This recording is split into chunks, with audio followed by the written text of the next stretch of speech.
Welcome to Distrust and Disparities, Dismantling Black Health Disparities podcast. We examine health disparities that disproportionately affect Black women and Black families. In addition, we amplify organizations and individuals working to dismantle racist health practices and systems to improve health outcomes for marginalized communities. I'm your host, Jasmine Moore, a registered nurse, and I'm joined by my good friend and co-host, Camille White. You have to continue to fight for what's right, even when, when you're too loud. That's what I'm all about. I don't mind being loud. I don't mind being, the unfavored person, because ultimately it's about what's right on behalf of the patients. In this episode, we interview Jasmine Samuel, a Black nurse, healthcare administrator, triple-negative breast cancer survivor, and founder of the Patient Nurse Foundation, an organization that provides essential care management support and patient navigation services to Mississippians, a state with some of the worst health outcomes in the U.S. Welcome back to another episode of Distrust and Disparities podcast. October is Breast Cancer Awareness Month, so we want to remind all our listeners to make sure that you're doing your monthly breast exams. If you're at the age where it's recommended that you get a mammogram, please go ahead and schedule that appointment now. Also, check in with the other women in your life to see if they are updated on their mammogram and breast screenings and other preventative care services. Let's start having these conversations now, because prevention and education is a big factor. Thanks to improved therapies and early detection, breast cancer is becoming easily treatable. But despite these improvements, breast cancer is now the leading cause of cancer death among Black women, according to a new report by the American Cancer Society. Black women are now 41% more likely to die from breast cancer than white women, despite a lower risk of being diagnosed with the disease. And this is partly because Black women are more likely to be diagnosed with breast cancer at a later stage when it's harder to treat. But Black women have lower survival rates at every stage of breast cancer diagnosis. Many complex factors contribute to this gap in care outcomes, all of which are fueled by systemic racism that limits access to high-quality cancer treatment. This week, we have a special guest with us here to share her story of resilience and advocacy. On today's episode, we have Jasmine Samuel with us. Jasmine is a distinguished healthcare professional, a resilient triple-negative breast cancer survivor, and the visionary founder of the Patient Nurse Foundation.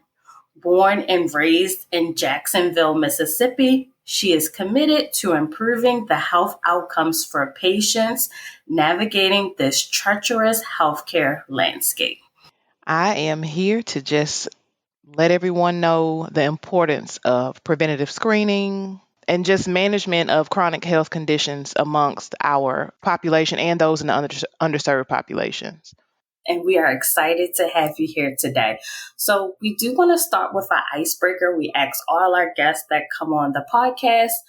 We want to ask you about your first encounter with a medical injustice or health disparity. It could be something that you or someone close to you experienced, or something that you read about that really stuck with you. One of the experiences actually is something very, very recent. Someone real close to me, someone in my ministerial circle, the wife experiencing, those, when you first become symptomatic of anything, you we as a culture will either downplay, we're busy, we're this, we're that. But nonetheless, by the time we go in to get an examination, there's that approach of either why did you wait so late, or either if you are well versed, it's almost like a how dare you type of approach. So this particular person went in and she is very well versed. This person is an attorney, so she's able to articulate on her own behalf. She goes in for a procedure. And you should be either sedated or under some type of pain control for this type of procedure. Well, that did not happen. And she's still in the early stages of trying to figure out exactly what is going on related to these symptoms. So she undergoes this particular test, and it turns out to be an excruciating, painful procedure for her when it should not have been. And for that reason, she's now scarred. We still don't know what's wrong. We still need to go even further, move somewhere outside of our state, unfortunately, to find more in depth care. Well, by this time, we find the more in depth care, and this same or similar test is recommended. Well, guess what?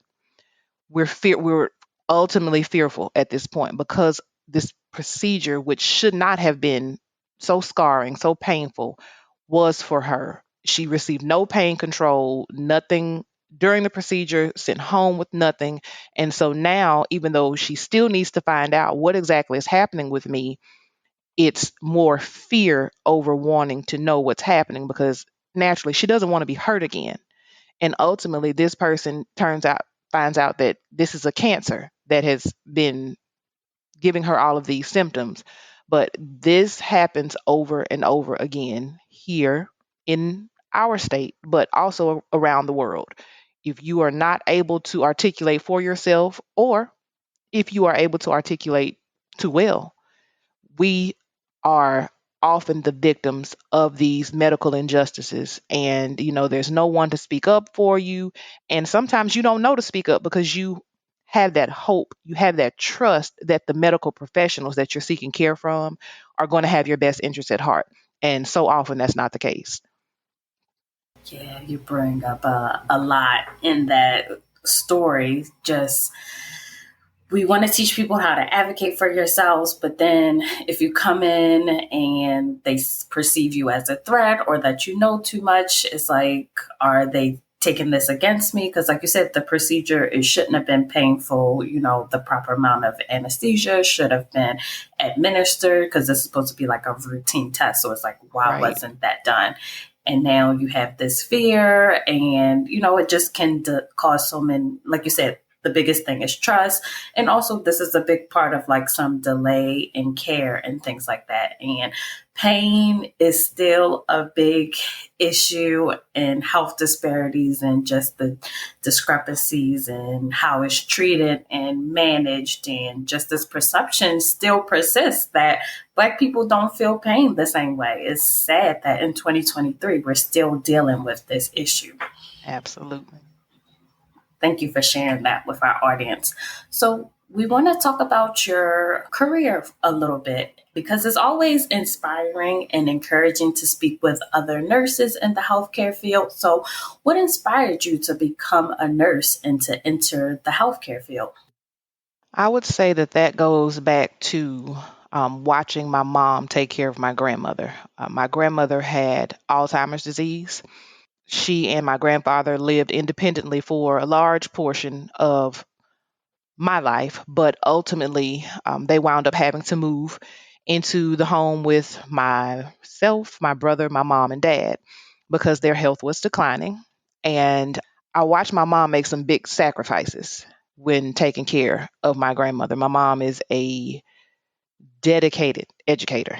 She's still at it now. She's retired, but she is a consultant for many school districts, still out there beating the ground, doing the work, trying to make sure that our future is well taken care of. So she retired when she could. She, I think, would have stayed longer in her profession, way longer, but it came down to what was most important to her at that time. And my grandmother's health was continuing to decline. So she retired right around the age of 40.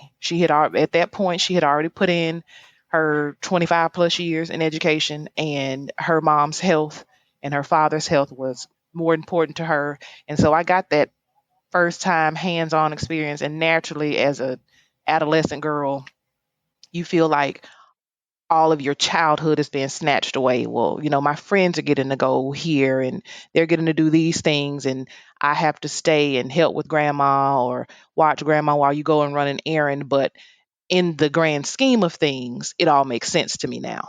And so it was for that reason that I knew that I wanted to be in healthcare right at first, not necessarily a nurse, but one of the big things that was like the catalyst for me was when it became too much for my mom, she tried to trust our healthcare system. And so she put my grandmother in a nursing home, just so that she was able to still try and grind it out. Well, she was there less than a month before she was sexually assaulted by another patient. This patient, whom should have been under constant watch at all times because he had a habit of like wandering into rooms. Again, Alzheimer's patients do things like that. But he was found in my grandmother's room.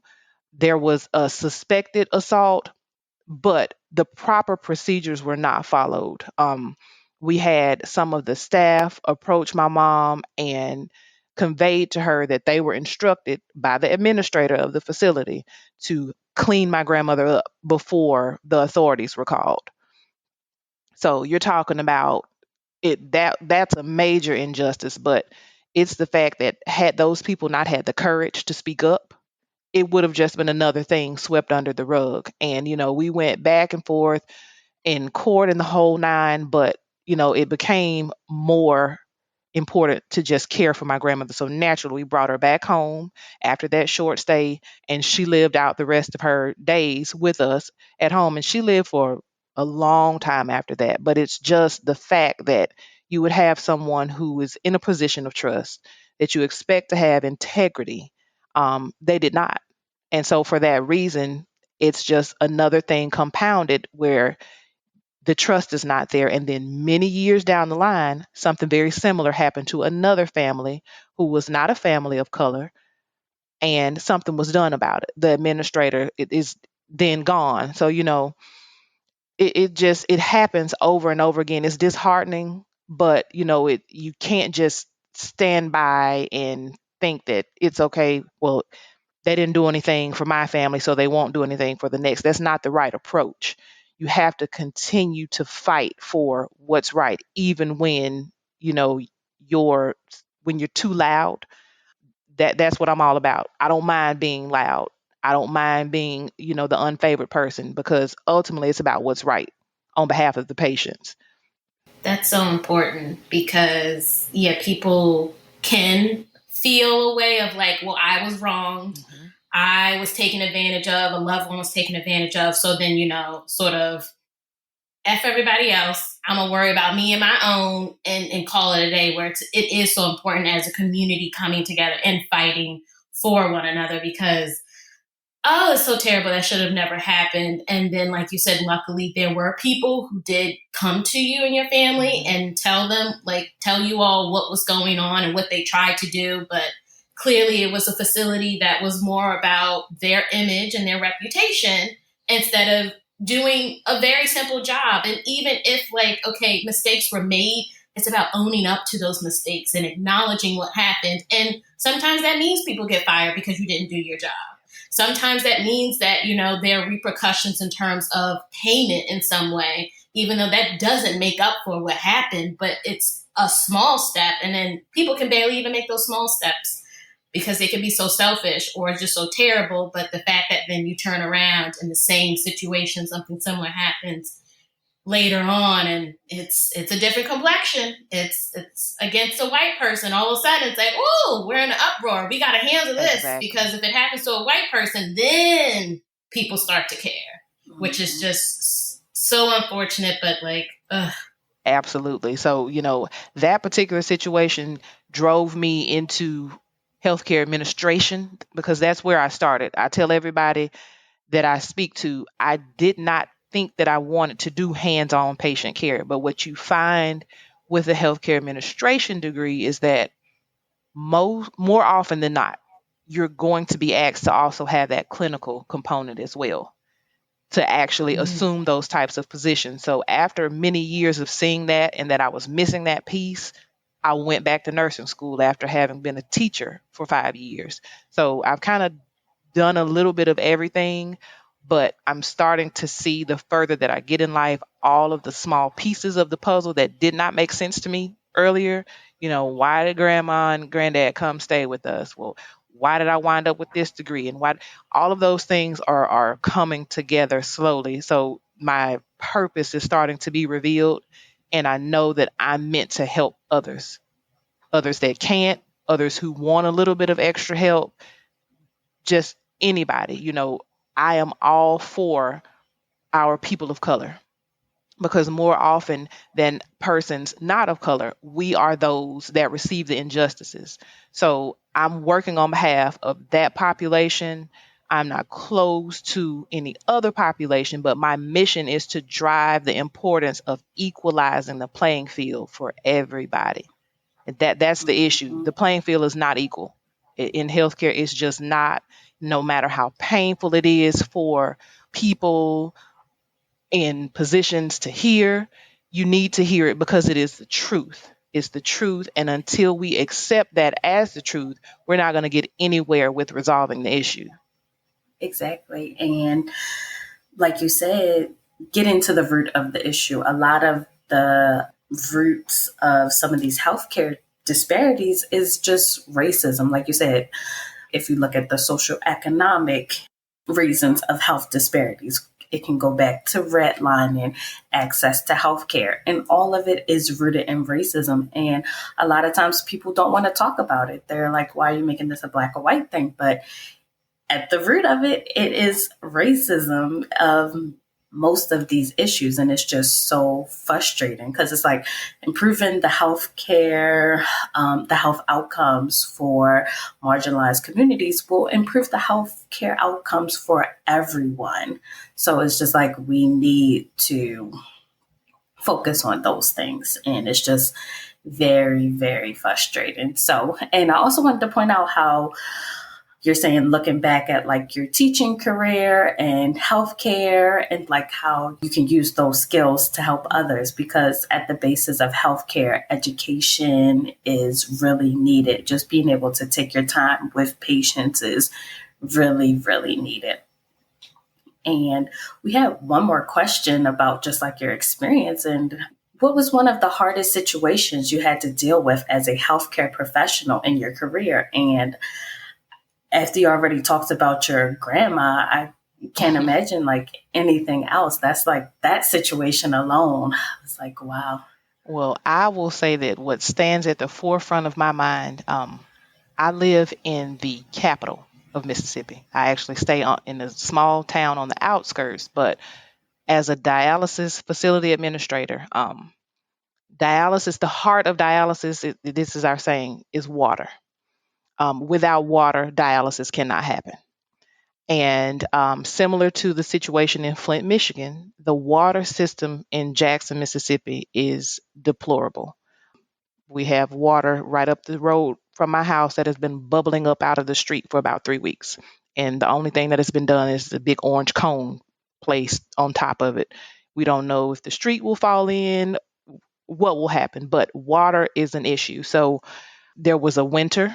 It was exceptionally cold this winter, and we're not used to that in Mississippi. And that has a detrimental effect on the pipes in this city. Every time it gets really cold, you start having these water main breaks. Ultimately, the clinic that I was the administrator of is in South Jackson, really overly populated with people of color. Most of my patients were African American. I did have some Caucasian and other patients, but the majority of the patient census were African Americans. Well, the water lines around my clinic started to burst one by one by one. So, of course, with emergency management and facilities like that, you're going to have a backup facility. So, I had the Southwest Clinic, and then there's one called the South Clinic. Well, when my water system went down, that meant that myself and my secretary, at the drop of a dime, had to formulate a plan to basically facilitate these people over to our sister clinic. That meant staying late. We had to rearrange transportation because the majority of your patients that come to dialysis are not driving themselves. Their families are bringing them, or they're coming by way of Medicaid transportation, something like that. So the clinic that we went to, mind you, they are also a functioning facility, but they were at the time a 3 day a week clinic. They only were open on Mondays, Wednesdays, and Fridays. Most dialysis is 3 days a week. My clinic was a 6 day a week clinic. So what we had to do was devise a plan on the days that that facility was closed to get our patients there and get them dialyzed, because a patient cannot go without their dialysis. This clinic is up on a huge hill. Mind you, I said it is exceptionally cold. So now we're dealing with an icy hill and that whole nine. That went on for about a month, where we had to continue to figure out how to get these patients to this clinic, get them dialyzed. And, you run into different things like clotted accesses and all types of things. My ride can't get me there today. So there were days that we had to infiltrate that clinic when they were up and running and still get my patients taken care of. So, I mean, you talking about stressful. That was the most stressful thing that I have ever had to do as a healthcare professional. We made it work. We came out on top. Everyone got their treatments. No one wound up in the hospital, but all because of an aging, unmaintained water system that continues to be a problem today. It's amazing that something as simple as water, and I mean, we have the little town that I live in is attempting to buy the water pipes in our town from the city of Jackson so that improvements can be made. But it's become a political thing, the back and forth. They don't want to sell the pipes. It should not be politics when you're talking about lives. It really shouldn't. That's just the tail end, the perfect way to sum it up, because it's water. Exactly. And it's like our water infrastructure in this country is trash. And if you look at the areas that are specifically just falling apart, you're just like, oh, I see who's really affected. Mm-hmm. Because again, if it was a facility that, had patients of a different complexion, I think, those things would have already been figured out. Those things would have already been managed. It's like, okay, we got to dig up these pipes because we need to make sure that they're prepared to get as cold as possible, as hot as possible. It would all have been sort of handled in a much better way. And luckily, because of, your leadership and the hard work that you put in with your team to make sure all your patients were taken care of, it's just though the fact that you were even put in that situation when it's just like, you then have to go above and beyond of making something work, when it's just like, how about we just make sure that the system itself is functioning well, and we don't have to go above and beyond. But it also brings into it like just environmental things that negatively impact us, that have ripple effects that a lot of people maybe don't see or don't think about, where we all, like, if we live in areas where water just isn't really on our mind, you take it for granted, but we need it. We do. It's so important. We do. We need the water. And at the time, I'm a brand new administrator. So, this was exceptionally scary for me to even try to tackle. But I knew that not tackling it was not an option. So we had to get it figured out. And if you go just a few miles up the road out to our neighboring city of Madison, Mississippi, everything is beautiful. The water system is great there. But you come a few miles in and to see the difference is absolutely amazing. And it's disheartening. It is so disheartening. My dad was born and raised here, and I don't remember which one of you said at the beginning. I actually was not born in Jacksonville, Mississippi. I was born in Oxford, Mississippi. But my dad was born and raised here in Jackson, Mississippi. And just to hear him relive and recount how the city used to be so beautiful, and certain parts of it are just dilapidated now. And you can see what is taking place. We're gonna let it fall apart.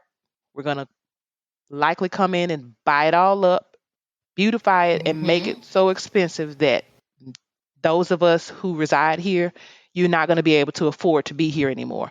And then you'll have to go away. But right now, while we're having these effects on our population and we're seeing these chronic diseases kill people, when it does not have to be. It comes down to things that are so simple, like you said, education. If we would just take the time to educate, you would be amazed at the difference that you see. Have you checked out our website? There you can find all of our episodes and show notes. You can even listen directly on the site and catch up on any previous episode you may have missed. You can read our bios and see what we're up to. Also, we made it even easier to contact us. Just fill out the form on our homepage and click submit.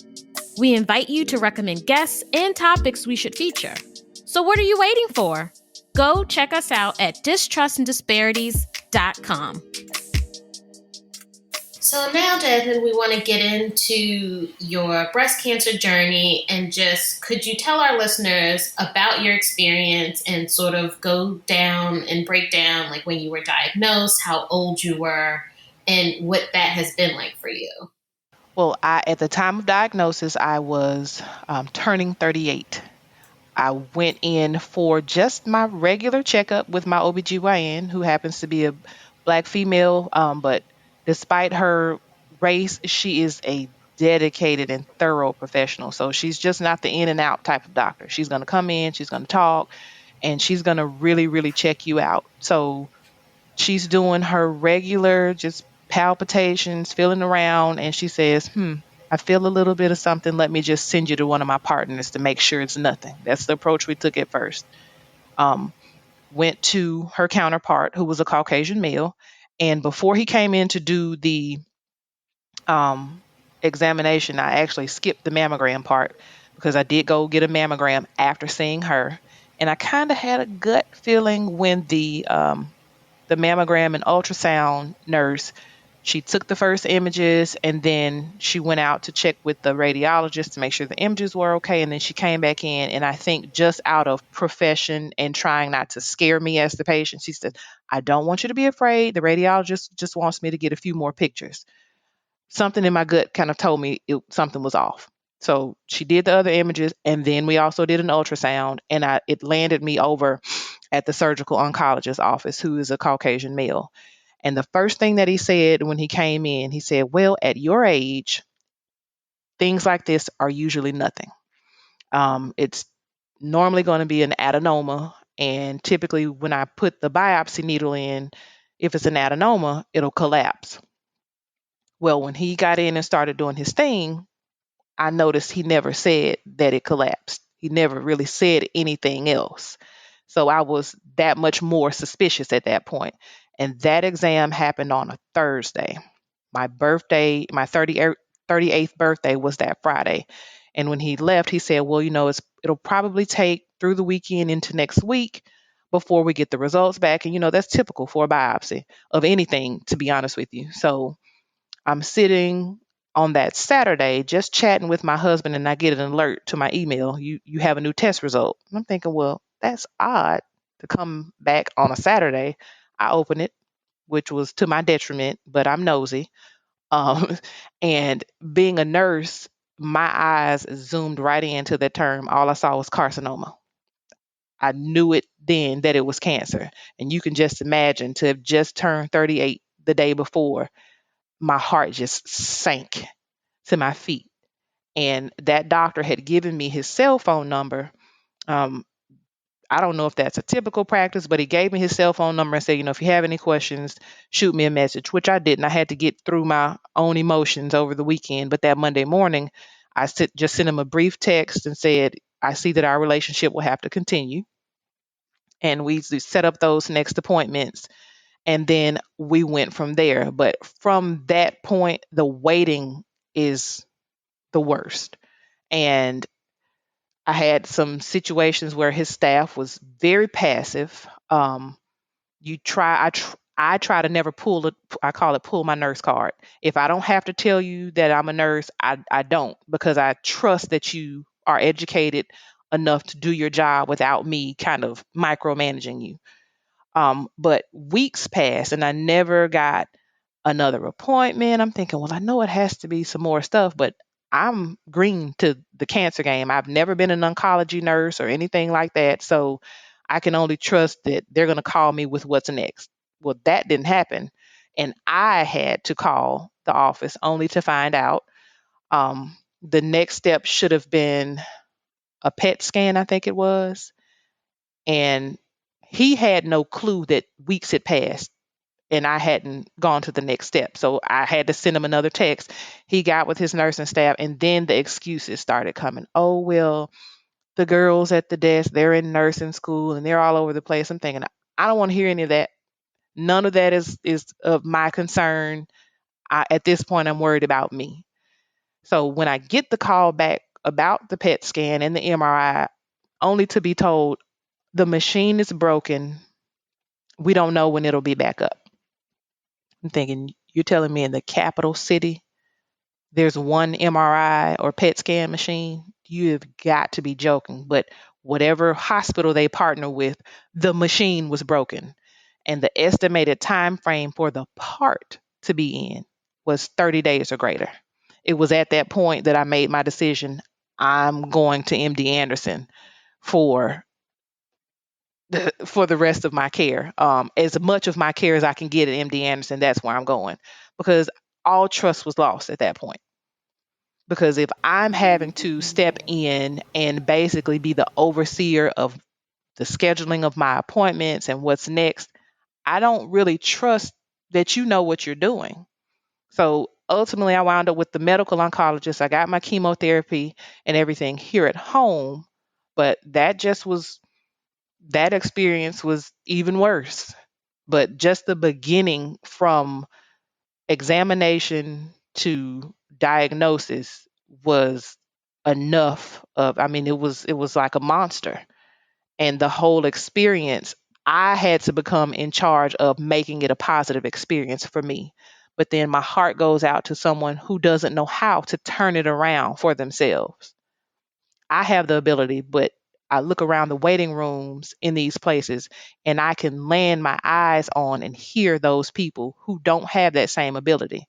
But who am I to step in on their private time and their healthcare information? But you can hear from room to room, they're not really being given anywhere to turn. When you get cancer, you already don't know where to turn. You become lost in the diagnosis itself, but you expect the healthcare team to kind of guide you, and that is where we're broken. We're broken here, and clearly we need some help fixing it. So I'm trying to be one of the pieces that helps fix it for those people who don't know what to do or where to go.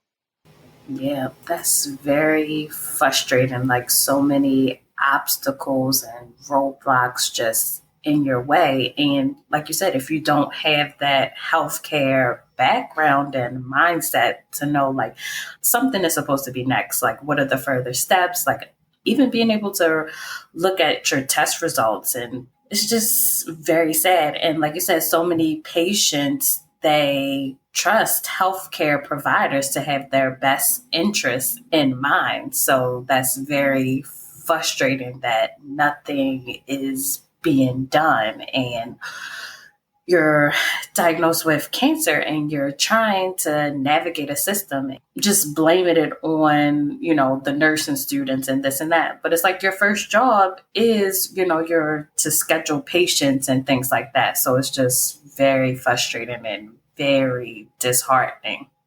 So I have a question. In your treatment, when you were getting treatment in the diagnostic phase, when did they tell you that you were diagnosed with the triple negative breast cancer?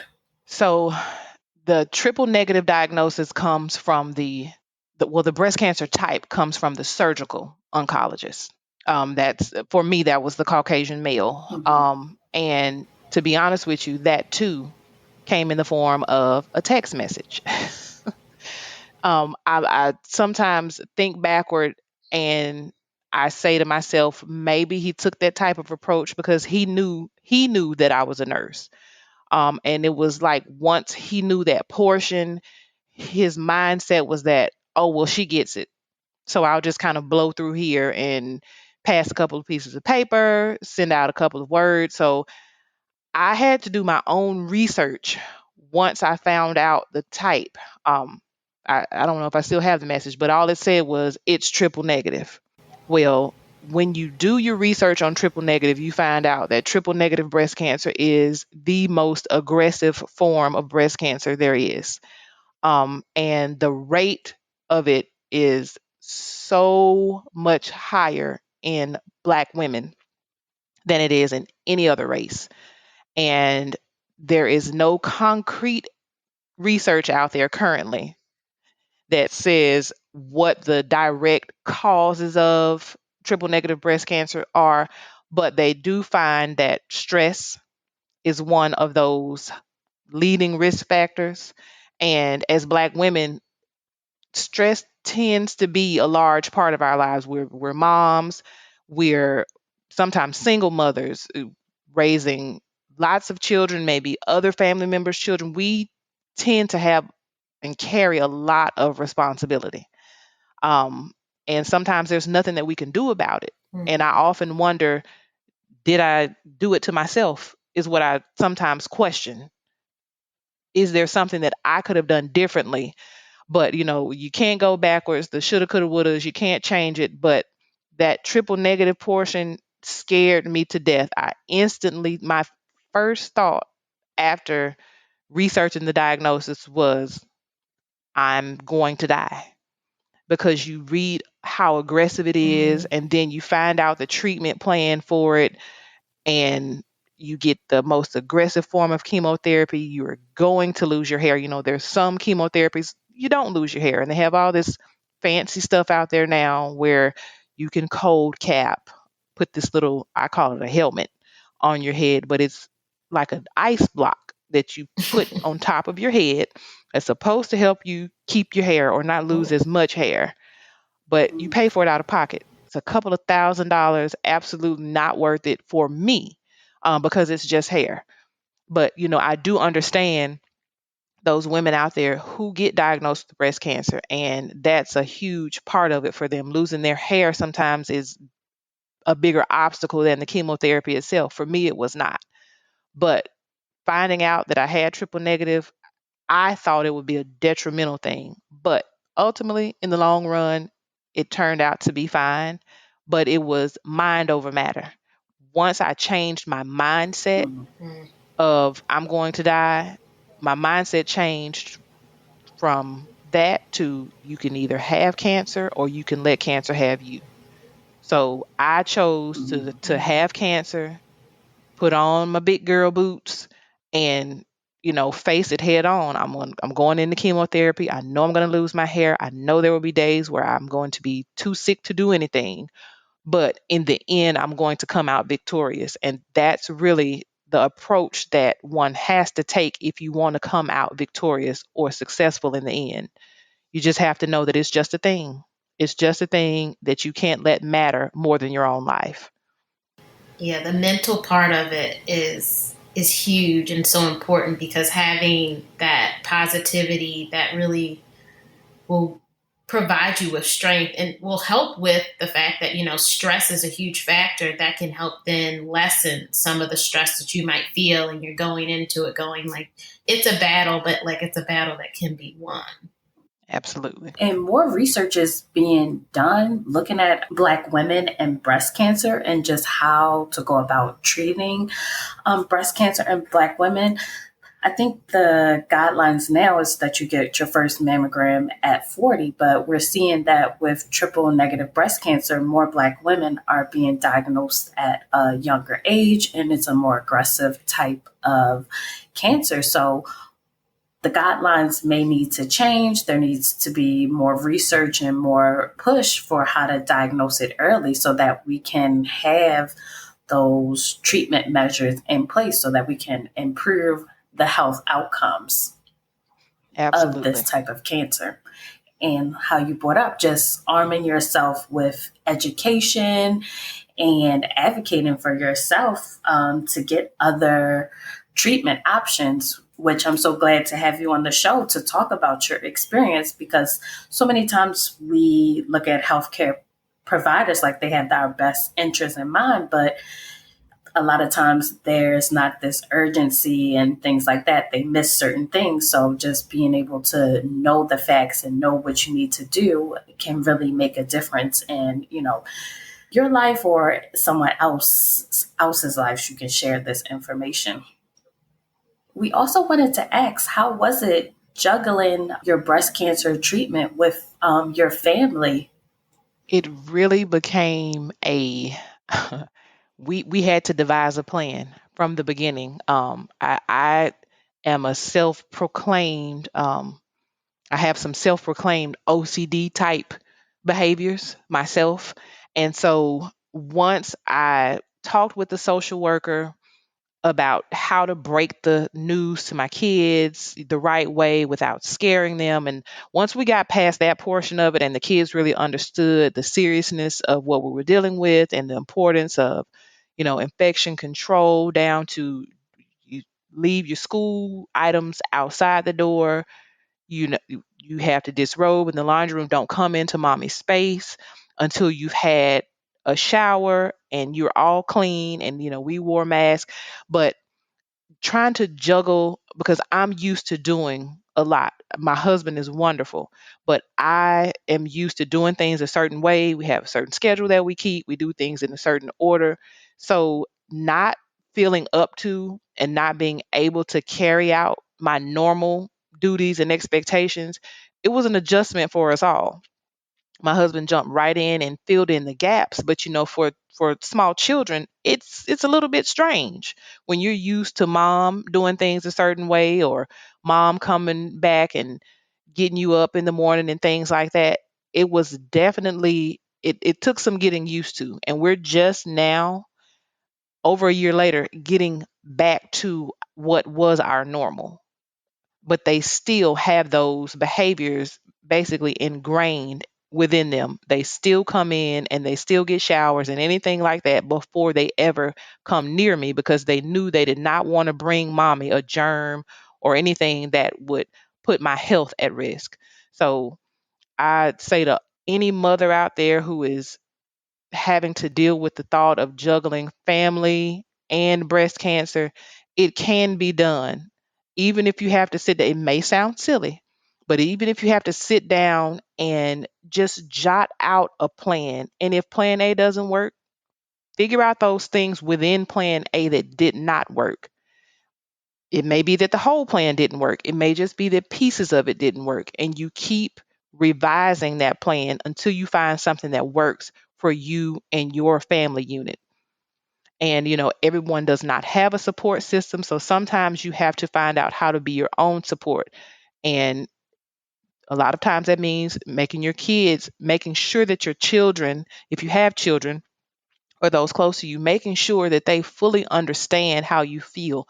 Don't try to hide when you're not feeling well. Don't try to hide when you need help because those are the things that make a difference in your recovery. Is pulling in all of those pieces together. And that is what helps you start to get on the mend. But the more that you try to, become a recluse or do it all yourself or hold it all in, it really, really changes the trajectory of how things are going, even down to how effective your chemotherapy is. Being able to rely on your family and having those support systems in place can really, like you said, make a difference on your treatment.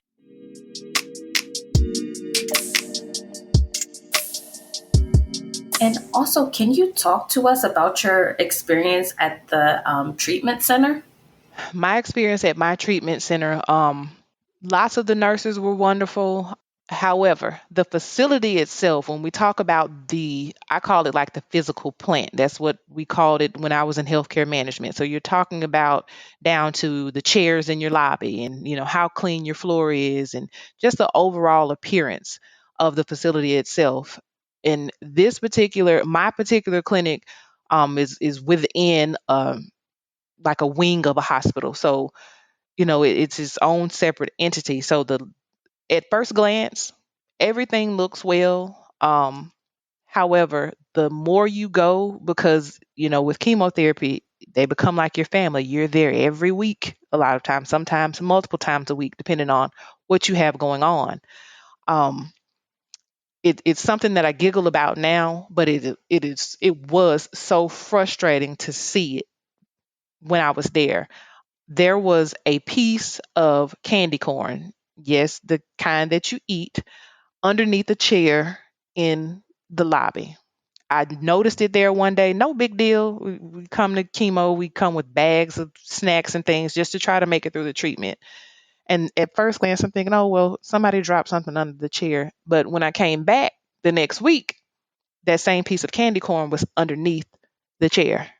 And the week after that, that same candy corn was underneath that same chair. That piece of candy corn stayed underneath that chair for months. And it spoke, that small piece of candy corn spoke so loudly to me about the pride that the organization took in itself. And it made me wonder if that same piece of candy corn can sit under a chair for months unnoticed and everybody just goes along with their daily responsibilities. Now, somebody else may say, oh, it's just a piece of candy corn. But as a patient dealing with cancer, if you can't pay attention to a piece of candy corn under a chair, I wonder how well are you paying attention to me and my symptoms, or are you just blowing past me and just hanging that bag of chemo? You start to feel like you're in a like a rat race almost. It's come in, hang the drug, I'll be back. You don't they don't peep in on you unless you press the button. So the facility itself, when I compare my chemotherapy center here at home in Mississippi to MD Anderson and its facilities in Houston, because I did receive one treatment there, it is like night and day. I mean, when you talk about we often sometimes hear like the Chick-fil-A experience. MD Anderson is like the Chick-fil-A of cancer centers. And when you talk about my cancer center here at home, I'm thankful to have made it out, is basically what I can say, because my experience as a whole there, from dealing with the doctor and her passiveness to not only my pain, to the nurses also, doctors don't realize a lot of times how you treat a patient, your staff watches you. It's the same way children watch their parents and develop those same types of behaviors, Mm-hmm. whether they know it or not. So if a nursing staff watches a doctor be passive with patients, you can bet your bottom dollar that at least one of that nursing staff will become that very same person.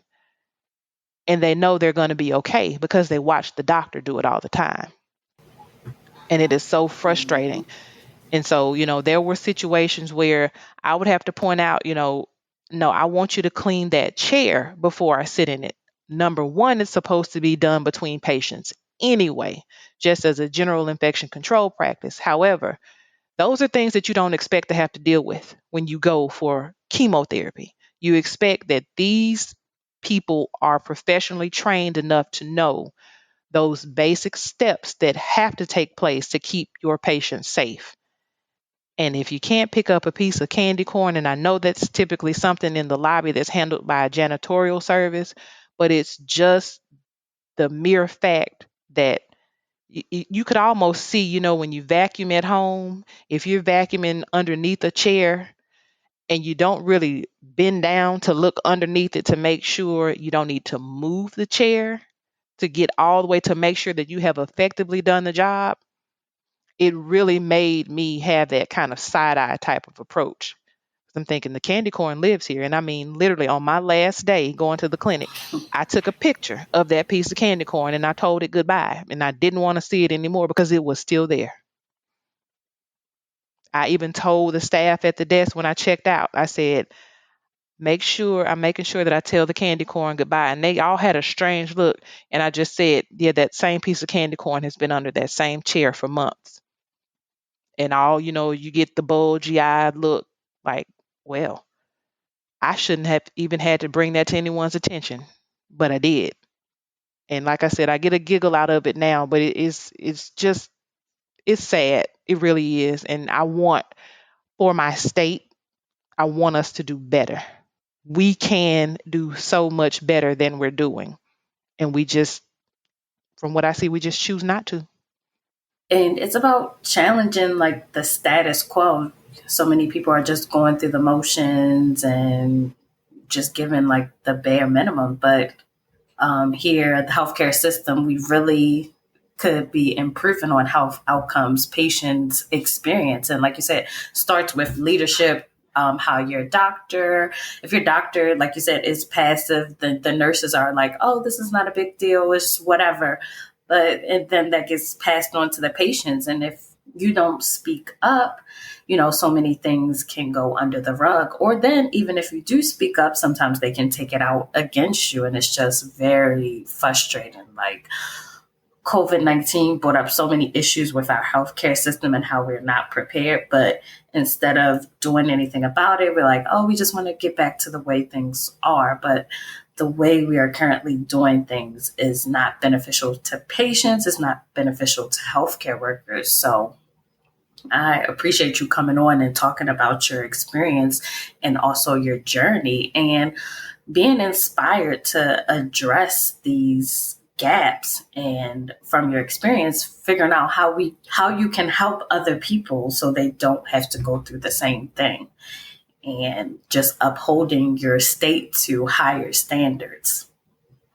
Absolutely. Sometimes you have to put your money where your mouth is. And like I said before, if I become someone who is not looked at in the most positive light, oh, she's bringing negative attention, that is not at all the purpose. The purpose is to actually realize and accept what our issues are and devise plans to attack those issues bit by bit. I've said it before. You cannot eat an elephant all at once. We are not at all going to change the trajectory of the Mississippi healthcare system. We're not going to change it overnight. It didn't get like this overnight. But there are steps that we can take. There are partnerships that we can make. There are realizations that we can actually accept, and we can make that change if we are willing to actually commit to it. So, it's whoever I have to talk to.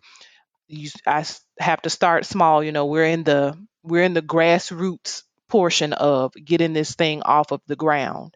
However, my main goal is to offer the services and the support to our population here in Mississippi at no cost. Cost is a big thing. A big reason why so many people won't even go and get themselves seen about until it's too late. You mentioned in the beginning that timeliness ultimately will make a difference. A lot of our African American women who are affected by breast cancer sometimes don't find out until it's too late because we were either too busy or uninsured, underinsured. The thought of getting that medical bill in the mail is enough to scare probably half of our women away from even getting themselves checked out. So we have to make these things more accessible and find ways. There are ways to get these things funded if we actually will do the research. So that's where we are right now with the Patient Nurse Foundation, is just trying to find the funding. We will offer our services at no cost to those who need it. But of course, to be able to do that, those things cost money. So we're in that portion of trying to find the funding, the grant opportunities, partnerships, sponsorships with even our local hospitals that have like the mobile mammogram trucks, setting up some events where if there's somebody who's been putting off a mammogram or didn't have time, or they can come and take advantage of that type of resource. And then should they need further services and find out that they're diagnosed with something, they have a place to turn to. Because really what it comes down to with a lot of doctors' offices, they may have the best intent in the world, but it really comes down to time. So the patient in Patient Nurse Foundation doesn't just speak of a person who's seeking healthcare. It comes down to time. The Patient Nurse Foundation takes the time that a patient needs to understand what they have going on and navigate it appropriately, find those things that they need.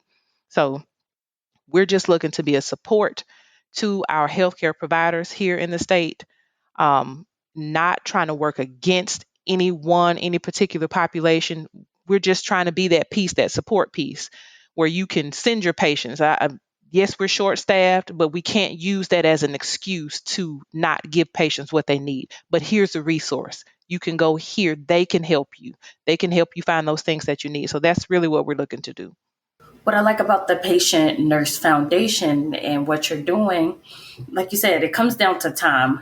At the doctor's office, they only have time to treat your chronic condition or treat your cancer, but they're not going to take the time to look at some of those social economic barriers and things that you have going on. How are you going to pay to get your appointment? Who's going to watch your kids? The family support and different things that you need. Your insurance, like with the whole new Medicaid and reinstating your insurance, like taking time, and also sometimes just taking the time to listen to patients. A lot of times patients just want to be heard, they want to be seen, and just recognizing what they're going through. And it's sad, where healthcare has come, where doctors and their patients, they just don't have enough time. They absolutely don't. And the doctors will bill for, a 15-minute visit with the patient when they were in there for 3 to 5 minutes. But the doctor is going to make sure that they get paid, however they get paid, be it Medicare, be it private insurance. They're going to make sure that they're taken care of. So why not have that same mindset for the person seeking your care? It's like it's the oath that you take as a healthcare professional to see about those who are seeking your services. And so we've kind of gotten into this hands-off approach, rush, rush, rush, and we're losing Mhm. people at a rapid rate, and that's just not okay. It's not okay. If you are enjoying this episode, you should consider buying us a coffee. Yes, a coffee. That small gesture will help us continue to create quality episodes and content. Click the Buy Me a Coffee link in the show notes or check out our website at distrustanddisparities.com.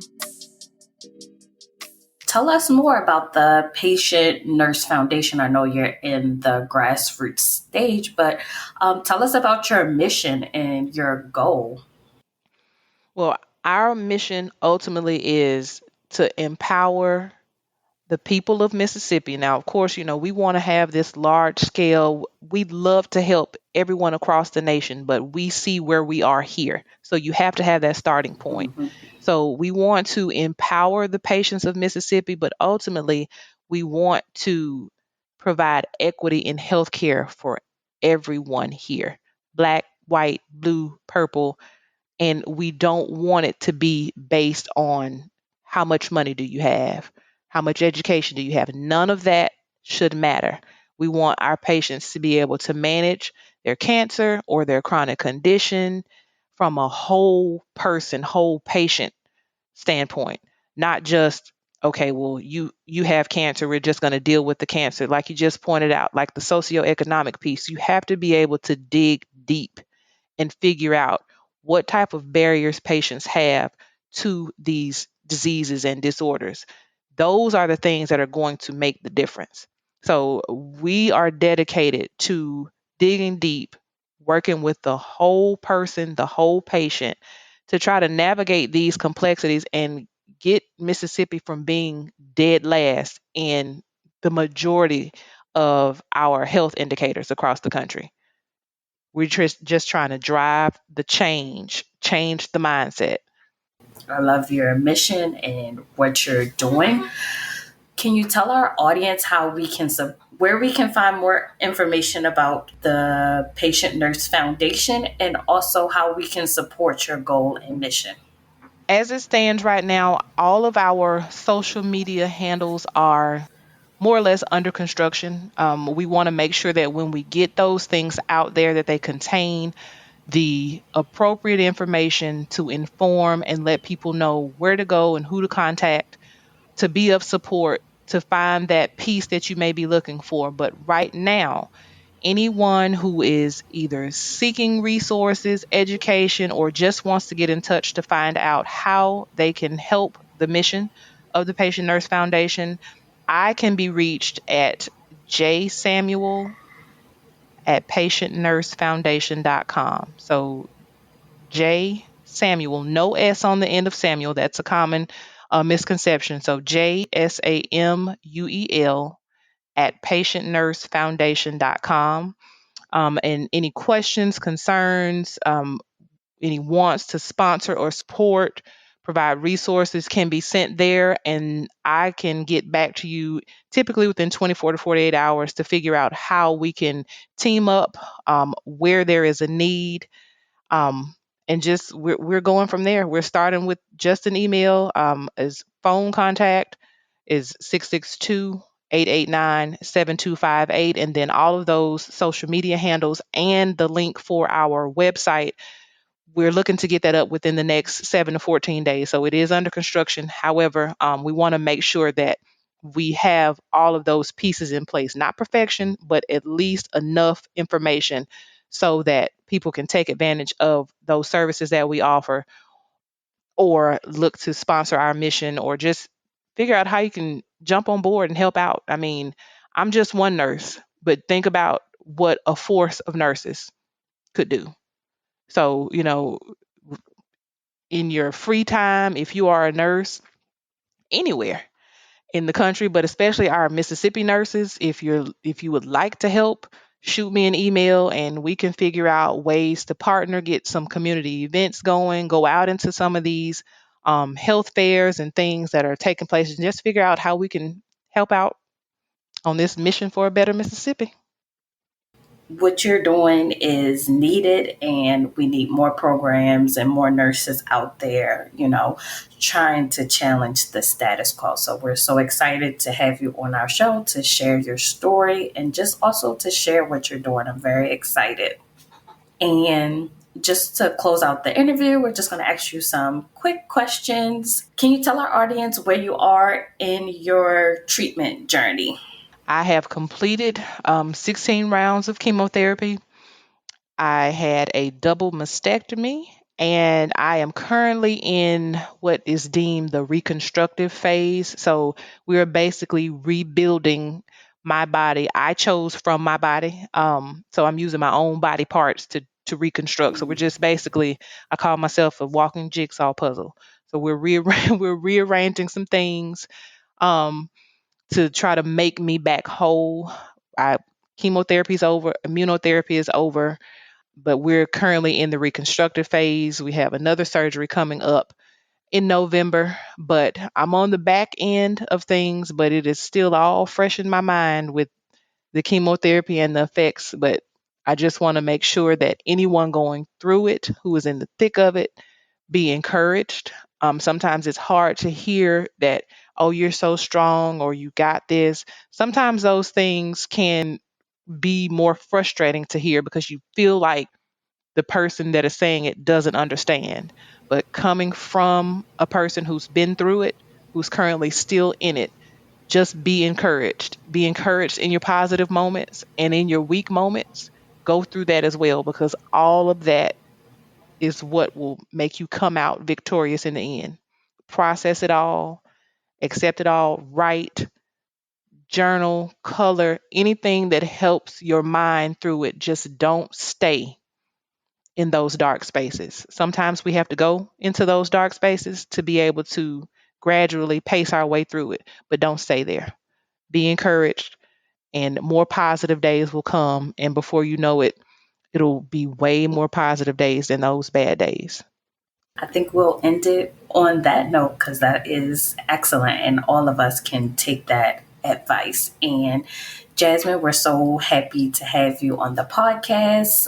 We want, like you said, we want to uplift your mission, and if there's anything we can do to help promote the Patient Nurse Foundation, let us know. And thank you for coming on as our guest. Thank you, ladies.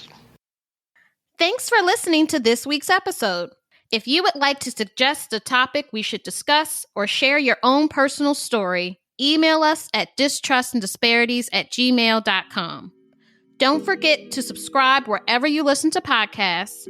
Please rate, review, and follow us on Instagram and Facebook at Distrust and Disparities and on Twitter at DistrustPod.